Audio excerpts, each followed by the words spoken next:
Un jour tes yeux se fermeront et ne se rouvriront plus jamais. Ton souffle s'arrêtera, ta langue se taira, et tout ce que tu croyais important disparaîtra en un instant. Mais as-tu déjà réfléchi à ce qui se passe réellement dans ce moment précis où ton âme quitte ton corps? Ce que tu vas découvrir aujourd'hui n'est pas une simple histoire, mais une vérité spirituelle qui bouleverse la vie de quiconque ose l'entendre. Oui, il existe des hidden truths que le Coran révèle, des Quranic mysteries et des prophecies and signs qui expliquent ce que devient ton âme et ce qui t'attend dans les 40 jours qui suivent ta mort. Et crois-moi, tu ne peux pas te permettre d'ignorer cela. Beaucoup vivent comme si la mort était loin, mais la réalité est que depuis ton premier souffle, le compte à rebours a déjà commencé. Personne n'y échappe, ni riche, ni pauvre, ni puissant, ni faible. Et la spiritual awakening commence justement par cette prise de conscience. Si tu veux vraiment savoir ce qui qu'arrive à l'âme après son dernier souffle, reste jusqu'à la fin de cette vidéo, car ce que tu apprendras pourrait transformer ta manière de vivre dès demain. Avant de commencer, je dois te demander une chose importante. Beaucoup de ceux qui regardent nos vidéos ne sont pas encore abonnés à cette chaîne. Si tu veux continuer à recevoir des révélations puissantes, des explications profondes sur l'islamic mysticisme, l'islamic philosophie et les mysterious events explained through Islam, abonne-toi dès maintenant et active la cloche. Tu ne veux pas manquer le prochain rappel qui pourrait sauver ton âme. La mort, rien que ce mot fait naître un frisson dans le cœur de l'homme. Pourtant, ce n'est pas une idée abstraite, ni une simple pensée éloignée, mais une réalité inévitable. Allah subhanahu wa ta'ala le rappelle dans le Coran. Kullu nafsin dha'iqatul maut. Chaque âme goûtera à la mort. Sourate Al-Imran 3185. Depuis le premier souffle du nouveau-né, le compte à rebours invisible s'amorce, et chaque jour, chaque seconde nous rapproche de ce rendez-vous auquel personne n'échappe. Certains vivront de longues décennies, d'autres seront rappelés très tôt, mais tous sont appelés au même destin. Voilà pourquoi, dans l'islamic mysticisme, on répète que ce monde matériel n'est qu'un voile qui cache les hidden truths et que la mort n'est pas la fin, mais la véritable ouverture vers un horizon infini. L'âme est en transit, elle ne fait qu'emprunter ce corps pour un temps déterminé, puis, quand l'horloge s'arrête, le monde visible disparaît, laissant place à la réalité spirituelle. Et celui qui comprend cela vit déjà une spiritual awakening, car il sait que chaque souffle est un rappel subtil de l'éternité. Imagine un instant la scène. Un homme marche dans la rue, il rit, il parle, il vit, et soudain son souffle se coupe. Pour lui, le monde bascule, alors que pour les autres, tout continue normalement. Ce corps si lourd, si encombrant, devient d'un coup une coquille vide. Seule l'âme subsiste. C'est ici que l'islamique philosophie nous éclaire. La véritable vie commence après le dernier battement du cœur. Le prophète Muhammad sallallahu alayhi wa sallam a expliqué que l'ange de la mort ne vient jamais trop tôt ni trop tard, mais toujours à l'instant exact déterminé par Allah subhanahu wa ta'ala. Rien n'est hasard, rien n'est accident. Chaque départ est écrit. Voilà pourquoi les savants rappellent « Vis aujourd'hui comme si tu devais mourir, demain, et travaille comme si tu devais vivre pour l'éternité. » Derrière cette porte qu'on appelle mort, il n'y a pas le néant, mais le barzakh, cette frontière mystérieuse où les Quranic mysteries prennent forme. C'est une étape annoncée par les prophecies and signs, et celui qui s'y prépare en conscience ne sera jamais surpris. Beaucoup, cependant, fuient cette réflexion. On détourne le regard, on change de sujet, comme si ignorer la mort allait la repousser. Mais c'est une illusion. L'homme s'attache à la dunya, il se laisse piéger par ses mirages, pensant que les plaisirs, la gloire et la richesse dureront éternellement. Pourtant, le prophète Muhammad sallallahu alayhi wa sallam nous a avertis. Rappelez-vous souvent de la destructrice des plaisirs, la mort. Voilà la clé. Se rappeler de la mort ne signifie pas vivre dans la peur, mais sortir de l'illusion. C'est briser les chaînes de l'oubli pour toucher aux hidden truths. Et c'est aussi réveiller en soi cette conscience que chaque acte compte. L'occulte knowledge in Islam insiste. Chaque prière est une arme, chaque aumône une lumière, chaque bonne action une provision pour l'au-delà. Ainsi, le croyant qui médite sur sa fin devient plus doux, plus humble, plus généreux, car il sait que sa vie est un simple reflet du grand voyage qui l'attend. Observe un arbre en automne. Ses feuilles tombent une à une, et pourtant l'arbre n'est pas mort. Il se prépare à une nouvelle saison. La mort ressemble à cela. Quand l'âme quitte le corps, ce n'est pas sa fin, mais une transition vers une autre dimension. Les maîtres de l'islamique mysticisme disent que l'âme est comme un oiseau enfermé dans une cage. Quand la mort arrive, la cage s'ouvre et l'oiseau retrouve sa liberté. Quelle image puissante! Mais attention, la façon dont l'âme sort de ce corps dépend de la vie qu'elle a menée. Les Mysterious Events Explained Through Islam rapportent que certains voient les portes du paradis s'ouvrir dès le dernier souffle, tandis que d'autres sentent déjà l'ombre de l'enfer les envelopper. La mort devient alors le miroir exact de la vie. Si l'on a semé la foi, la piété et l'amour d'Allah subhanahu wa ta'ala, on récolte la paix. Si l'on a semé l'oubli, l'orgueil et la négligence, on récolte la peur. Ainsi, ce moment n'est pas une simple fin, mais une bascule irréversible, une révélation totale. Alors, mon frère, ma sœur, pourquoi attendre? Chaque souffle peut être le dernier. La réalité de la mort n'est pas une menace, mais une invitation à se réveiller. C'est une alarme spirituelle qui résonne doucement. Prépare-toi avec tes prières, avec tes actes de charité, avec ton cœur sincère, car l'ange de la mort ne viendra pas frapper à ta porte pour te demander si tu es prêt. Il viendra, point final. Et à ce moment-là, tout ce que tu croyais solide disparaîtra comme un rêve. Mais rassure-toi, celui qui vit chaque jour en se souvenant de sa fin n'a rien à craindre. Au contraire, il accueillera la mort comme une invitation à rentrer enfin à la maison véritable. Les Quranic Mysteries et les Prophecies and Signs nous rappellent que la mort est le début du voyage, pas son terme. La Spiritual Awakening commence ici, dans ce rappel constant, dans cette préparation intime. Et ce n'est que le premier pas, car après ce moment vient une autre étape, celle de la séparation de l'âme et du corps, que nous allons explorer ensemble. Il arrive un instant où tout s'arrête, le cœur ne bat, plus les yeux se figent, et pourtant quelque chose continue. C'est ce moment mystérieux où l'âme se sépare du corps. Pour le croyant, le prophète Muhammad sallallahu alayhi wa sallam a décrit une scène d'une douceur incomparable. Des anges lumineux descendent du ciel, portant des draps parfumés au musc et aux senteurs du paradis. Ils entourent l'âme comme des amis très chers, lui parlent avec bienveillance et l'invitent à sortir sans peur. On dit que l'âme du croyant quitte le corps comme une goutte d'eau glisse doucement d'un récipient. Rien de violent, rien de douloureux, juste une libération paisible. C'est comme si Allah subhanahu wa ta'ala lui-même ouvrait la porte d'un jardin secret. Et à cet instant, toutes les prières récitées, toutes les aumônes offertes, tous les sourires sincères deviennent une lumière qui éclaire le chemin de l'âme. Voilà ce que l'islamique mysticisme appelle la première récompense de la foi, quitter ce monde dans la paix. Mais pour celui qui a négligé, Allah subhanahu wa ta'ala est oublié. Sa miséricorde, la scène est bien différente. Le prophète Muhammad sallallahu alayhi wa sallam a dit que l'âme du négligent est arrachée avec douleur, comme de la laine brute déchirée par des épines. Les anges, cette fois, ne portent pas de parfum doux, mais des tissus rudes, sombres et brûlants, provenant du feu. Leur visage est sévère, leur voix terrifiante. L'âme, attachée au corps qu'elle ne veut pas quitter, est tirée de force. Et chaque nerf, chaque veine, chaque souffle devient une épreuve. L'islamique philosophie enseigne que ce contraste n'est pas une injustice, mais la conséquence naturelle de la vie vécue. Celui qui s'est attaché à la dunya se cramponne à son corps, mais celui qui a cultivé l'amour d'Allah subhanahu wa ta'ala lâche prise avec facilité. Ainsi, la mort devient une vérité juste. Elle révèle la réalité intérieure que l'on a semée durant sa vie. Ce qui est fascinant, c'est que le prophète Muhammad sallallahu alayhi wa sallam a comparé la douleur de la mort à 1000 coups d'épée. 1000. Imagine un instant cette intensité. Et pourtant, pour le croyant sincère, cette douleur est transformée en douceur par la miséricorde divine. C'est là que se cache l'un des Quranic Mysteries les plus profonds. Comment une même expérience peut être soit une libération, soit une torture, selon l'état du cœur. Les Hidden Truths de l'islam nous rappellent que tout repose sur la relation intime avec Allah subhanahu wa ta'ala. Celui qui vit dans le rappel constant, dans la prière, dans la gratitude, voit la mort comme un retour attendu. Celui qui vit dans l'oubli, dans l'orgueil, dans le refus, la voit comme un cauchemar. En réalité, la mort ne crée rien de nouveau.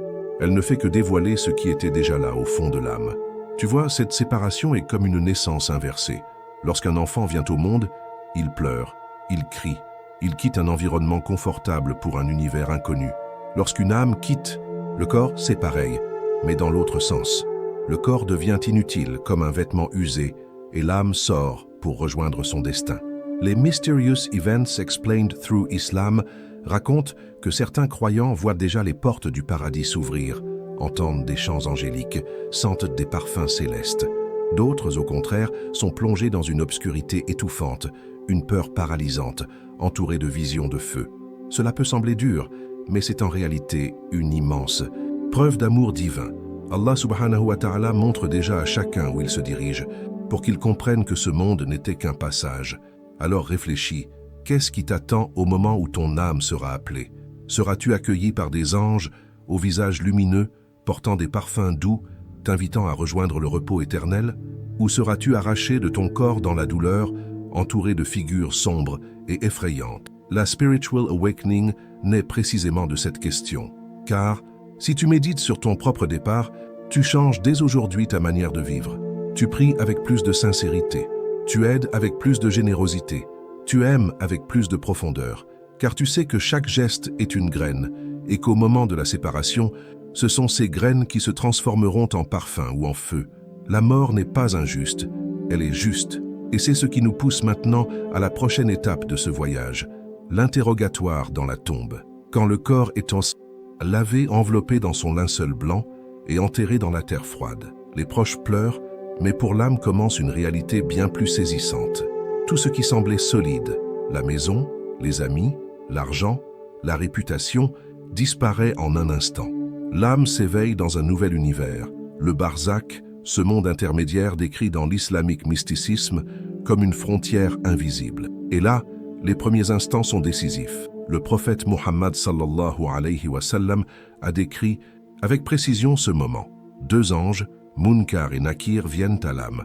Leur apparence est impressionnante, leur voix profonde, leur regard pénétrant. Ils ne viennent pas pour discuter, ni pour consoler. Ils viennent poser trois questions simples, mais lourdes d'éternité. Qui est ton Seigneur? Quelle est ta religion? Qui est ton prophète? Ces questions, à première vue, paraissent faciles. Pourtant, seule la langue du cœur peut y répondre. Pour le croyant sincère, ce moment est empli de lumière. Les anges apparaissent sous une forme douce.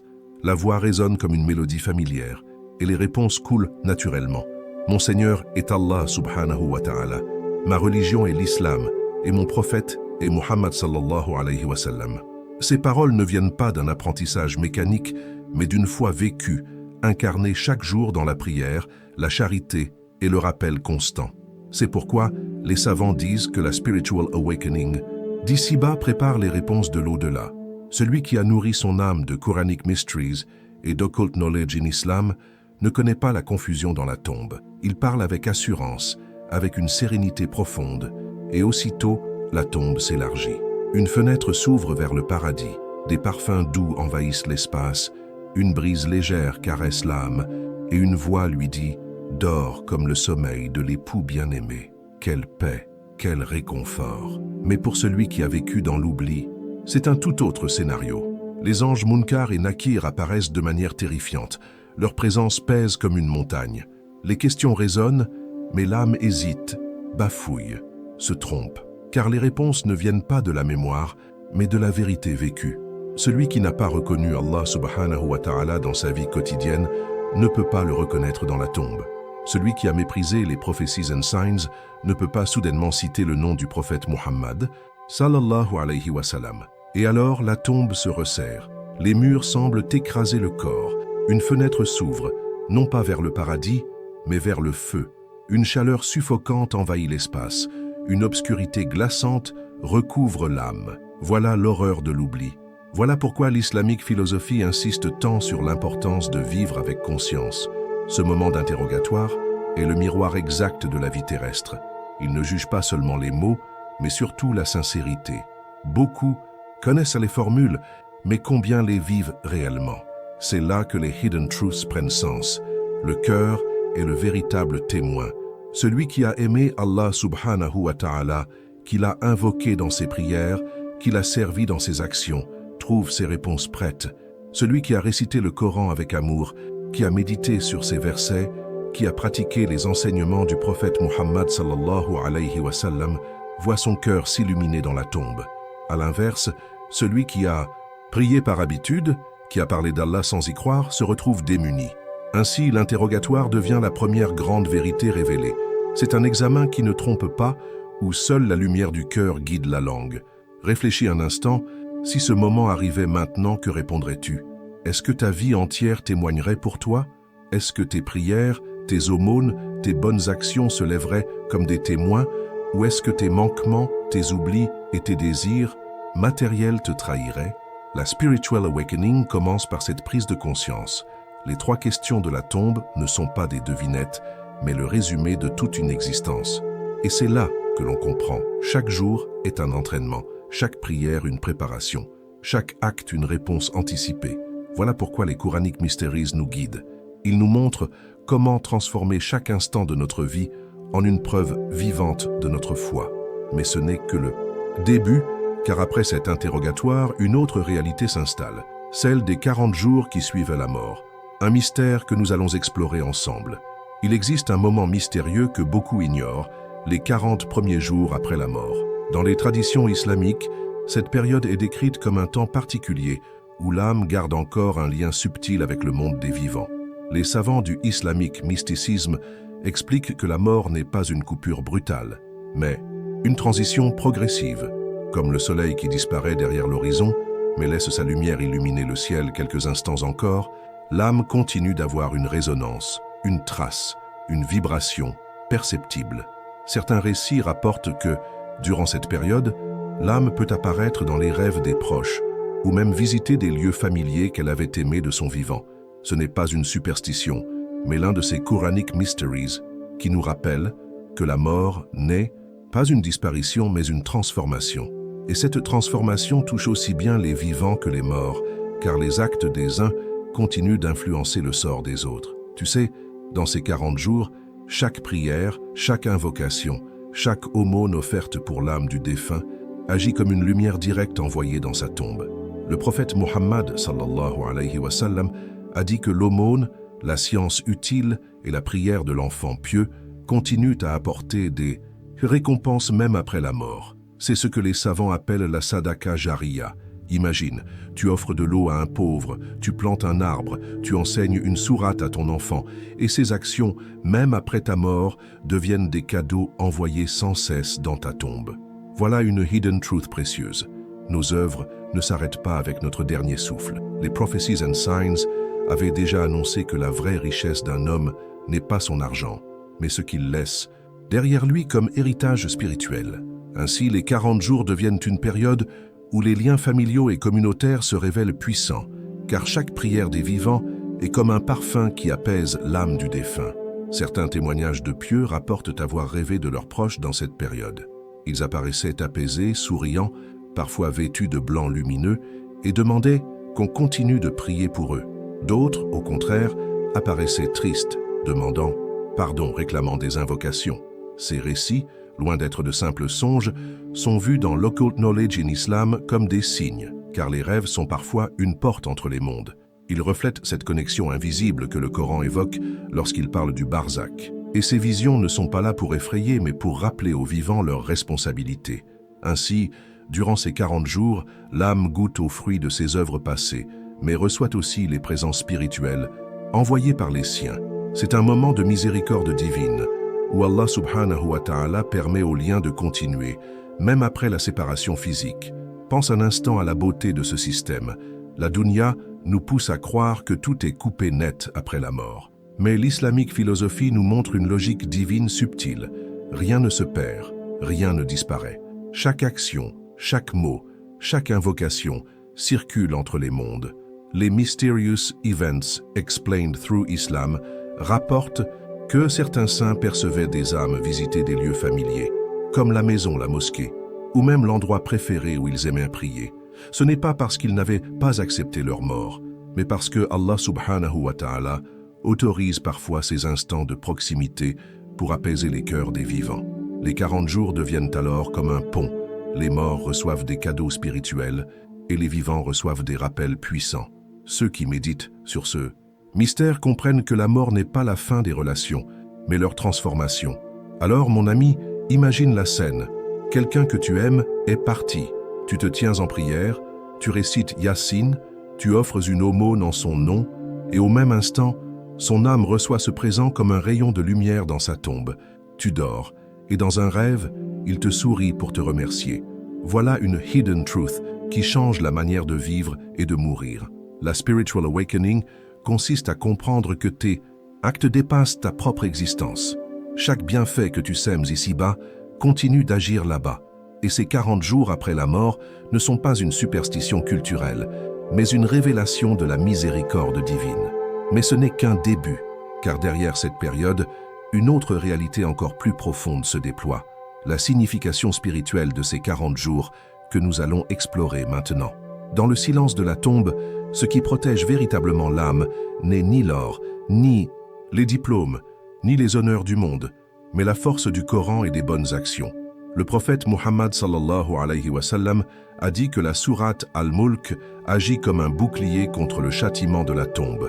Voilà un Quranic mystery immense.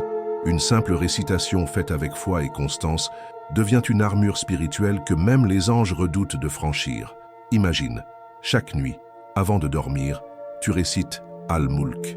Le jour où ton corps reposera dans la terre, cette sourate se dressera comme un compagnon loyal, plaidant pour toi auprès d'Allah subhanahu wa ta'ala. L'islamique mysticisme appelle cela la lumière protectrice, une lumière invisible mais réelle, qui transforme l'obscurité de la tombe en clarté apaisante. Et ce n'est pas seulement une protection, mais aussi une preuve de l'amour qu'un serviteur portait au livre sacré. La récitation de Yasin, Al-Fatiha et Al-Ikhlas apporte également lumière et réconfort. Ce ne sont pas de simples mots, mais des clés spirituelles. Les savants expliquent que Yasin est le cœur du Coran et que réciter cette sourate pour un défunt équivaut à offrir une brise de miséricorde qui rafraîchit sa tombe. Al-Fatiha, la mère du livre, est une invocation de guidance qui ouvre les portes de la paix. Al-Ikhlas, courte mais puissante, proclame l'unicité absolue d'Allah subhanahu wa ta'ala et éloigne les ombres. Voilà pourquoi les Prophecies and Signs insistent tant sur la récitation sincère. Ce n'est pas la longueur qui compte, mais l'intention. Une seule sourate récitée avec un cœur pur vaut plus que 1000 pages récitées machinalement. L'occult knowledge in Islam révèle que même les anges portent ces récitations jusqu'aux défunts comme des présents précieux. Mais il n'y a pas que la récitation. Chaque prière, chaque aumône, chaque rappel atteint directement le défunt. Tu offres de l'eau à un pauvre, tu nourris un orphelin, tu participes à la construction d'une mosquée, et voilà que ton frère ou ta sœur, défunt, reçoit ce bienfait comme un cadeau envoyé depuis la terre. Les anges agissent alors comme des messagers de miséricorde, transportant ces œuvres vers la tombe. Quelle hidden truth magnifique! Et ce qui est encore plus puissant, c'est que les œuvres ne s'arrêtent pas après la mort. Le prophète Muhammad sallallahu alayhi wa sallam a dit que 3 choses continuent d'apporter des récompenses: la sadaqa jariya, la science utile et l'enfant pieux qui prie pour ses parents. Cela signifie que si tu laisses un héritage de foi, tu n'es jamais réellement parti. Tes actions continuent d'éclairer le monde et d'apporter paix et réconfort à ton âme. Tu vois, la spiritual awakening n'est pas une théorie abstraite, mais une pratique quotidienne. Chaque fois que tu pries avec concentration, que tu donnes avec sincérité, que tu pardonnes avec humilité, tu déposes une lumière dans ton futur. Et quand tu récites le Coran, ce n'est pas seulement une lecture, c'est un dialogue direct avec Allah subhanahu wa ta'ala, un pacte silencieux qui t'accompagnera jusque dans ta tombe. Les Mysterious Events Explained Through Islam racontent que certains pieux, au moment de leur mort, voyaient déjà leurs bonnes actions se manifester sous une forme lumineuse, les accueillant comme des amis fidèles. À l'inverse, ceux qui avaient négligé leurs prières ou commis des injustices voyaient leurs fautes apparaître comme des ombres effrayantes. Voilà la justice parfaite. La tombe reflète ce que tu as semé. Alors réfléchis. Que veux-tu que ta tombe reflète? Une obscurité pesante? Un silence glacial? Ou bien une lumière apaisante? Des anges bienveillants et des prières continues? La réponse dépend de tes choix d'aujourd'hui. L'islamique philosophie nous apprend que la dunya est une préparation, un champ où l'on sème pour récolter dans l'au-delà. Si tu sèmes des prières, tu récolteras des lumières. Si tu sèmes de l'orgueil et de l'oubli, tu récolteras des ténèbres. Voilà pourquoi chaque jour compte. Voilà pourquoi chaque action compte. Et maintenant, après avoir exploré l'importance du Coran et des bonnes actions, nous devons ouvrir nos yeux sur la conclusion ultime. La tombe n'est pas une fin, mais un miroir. Et ce miroir posera une seule question. Quel héritage laisseras-tu pour tes 40 jours et au-delà? La tombe, mon ami, n'est pas seulement un lieu de silence et de poussière. Elle est le miroir exact de la vie que tu as menée. Le prophète Muhammad sallallahu alayhi wa sallam a dit: la tombe est soit un jardin parmi les jardins du paradis, soit une fosse parmi les fosses de l'enfer. Voilà un Quranic mystery qui nous ramène à l'essentiel. Ce que tu seras demain dépend de ce que tu choisis aujourd'hui. Le monde matériel, la dunya, avec ses richesses, ses plaisirs, sa gloire éphémère, n'accompagne personne dans la tombe. Tout s'arrête au seuil. Mais la foi, les prières, la charité et la bonté demeurent comme des compagnons fidèles. L'islamique mysticisme enseigne que ce sont tes vraies provisions. Et la spiritual awakening consiste à comprendre, avant qu'il ne soit trop tard, que la mort n'est pas une fin brutale, mais une porte. Ce que tu as semé ici-bas se reflètera comme une vérité incontestable là-bas. Chaque instant vécu est en réalité une graine plantée dans le champ de ton éternité. Tes paroles sont des graines, tes actions sont des graines, tes intentions même sont des graines. Et lorsque la terre de la tombe se refermera sur toi, tu ne récolteras que ce que tu as semé. Voilà pourquoi les prophecies and signs nous rappellent sans cesse que la dunya est trompeuse. Beaucoup vivent comme si tout allait durer, comme si le temps n'allait jamais s'écouler. Mais un jour, les yeux se fermeront pour toujours et l'âme commencera ce voyage sans retour. Celui qui a vécu dans la conscience d'Allah subhanahu wa ta'ala récoltera la paix. Celui qui a vécu dans l'oubli récoltera le regret. Les hidden truths de l'islam nous apprennent que l'injustice n'existe pas dans l'au-delà. Chacun retrouve exactement ce qu'il a préparé. La réflexion finale est donc simple et redoutable. Quel héritage laisses-tu derrière toi? Pas seulement une maison, une voiture ou des biens, mais un héritage spirituel. As-tu laissé une sadaka jariya, une aumône continue qui continue de profiter aux gens après toi? As-tu transmis une science utile, un savoir qui guide d'autres âmes? As-tu élevé un enfant pieux qui priera pour toi, récitant ton nom dans ses invocations? Voilà ce qui fait la vraie richesse. L'occult knowledge in Islam insiste sur ce point. La continuité après la mort est réservée à ceux qui ont compris la valeur de semer au-delà d'eux-mêmes. Les Mysterious Events Explained Through Islam racontent que certains défunts apparaissaient en rêve à leurs enfants pour leur dire « Tes prières m'ont apporté de la lumière ». Quel plus beau témoignage pourrais-tu espérer que celui-ci? Mais attention, il ne s'agit pas seulement de craindre l'au-delà.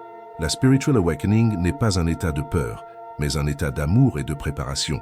Quand tu comprends que chaque jour est une occasion de bâtir ton éternité, tu ne vis plus comme avant.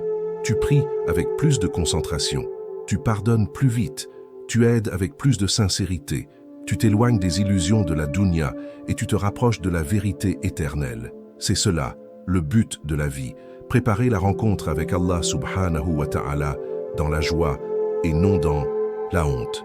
Et pour y arriver, le Coran est ton guide, tes prières sont tes ailes, tes bonnes actions sont tes provisions. Les Quranic Mysteries ne sont pas faits pour te troubler, mais pour te rappeler que ton voyage ne s'arrête pas à la mort, il commence véritablement là. Alors je te pose cette ultime question à toi qui lis ces lignes avec ton cœur.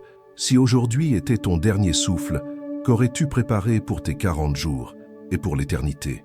Ce n'est pas une question théorique, mais une question vitale. Car la mort ne demande pas ton âge, ni ton statut, ni ta richesse. Elle vient à l'heure écrite. Et toi, que veux-tu voir quand tu ouvriras les yeux dans le barzakh? Un jardin de paix ou un gouffre de tourment? Voilà le choix que tu fais chaque jour, à chaque geste, à chaque pensée. Les Prophecies and Signs t'ont averti, les Quranic Mysteries te montrent le chemin et l'islamique philosophie t'invite à réfléchir. Mais au final, c'est toi qui décides de l'héritage que tu laisseras. Et c'est sur cette réflexion profonde que nous concluons en gardant nos cœurs tournés vers Allah subhanahu wa ta'ala, en espérant sa miséricorde et en nous préparant au voyage ultime. Voilà, mon ami, tu connais maintenant ce que révèlent les Quranic Mysteries sur les 40 jours après la mort.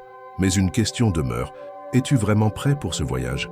Dis-moi dans les commentaires ce que tu as ressenti en découvrant ces hidden truths. Est-ce que cela t'a rassuré ou au contraire éveillé une peur salutaire? Partage ton expérience, car tes paroles peuvent aussi éveiller d'autres âmes. N'oublie pas de t'abonner et d'activer la cloche pour ne manquer aucun de nos prochains rappels spirituels. Ici, nous explorons ensemble l'islamique mysticisme, l'islamique philosophie et les Mysterious Events Explained Through Islam pour transformer nos vies et nous rapprocher d'Allah subhanahu wa ta'ala. Et surtout, reste attentif. Le prochain contenu qui va apparaître à l'écran est une révélation encore plus puissante, un message qui pourrait changer ton rapport à l'éternité. Clique dessus, car ce serait dommage de manquer une vérité capable de transformer ta destinée spirituelle. À très bientôt, et que la paix soit sur toi. Moi, c'était Secret du Coran.